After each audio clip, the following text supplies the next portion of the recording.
গভীর এক জঙ্গলে 4টি গরু ছিল।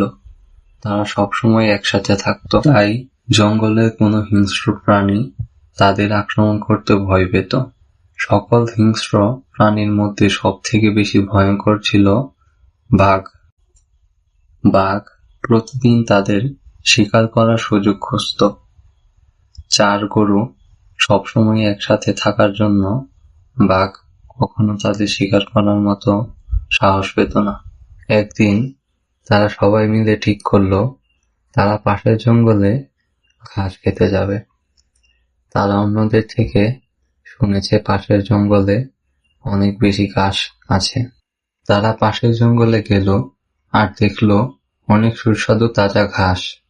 তাজা ঘাসের লোভে পড়ে পথ দেখানো গরুটি বলে উঠল, এখানে সকল ঘাস আমার, এ জায়গা আমি দেখিয়েছি, আমি তোদের এখানে ঘাস খেতে দিব না।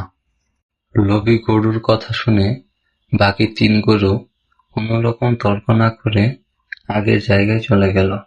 এইদিকে ভয়ঙ্কর বাঘ অনেকদিন যাবৎ এই সুযোগের অপেক্ষাতেই ছিল। একা গরুকে সামনে পেয়ে সে আক্রমণ করতে একটুও অপেক্ষা করল না। বাঘটি সাথে সাথেই গরুটিকে মেরে ফেলল। গরুটি মৃত্যুর আগে বুঝতে পারল লোভ করে তার 3 বন্ধুকে তাড়িয়ে দেওয়ার জন্যই আজ তাকে বাঘের হাতে মরতে হলো। তোমরা সবসময় তোমাদের বন্ধুদের সাথে খেলাধুলা করবে, কখনো তাদের তাড়িয়ে দিয়ে একা থাকবে না। এমন আরো গল্পের জন্য তোমরা এই চ্যানেলটি সাবস্ক্রাইব করে আমাদের গল্প ভান্ডারের সাথে যুক্ত হয়ে থাকো।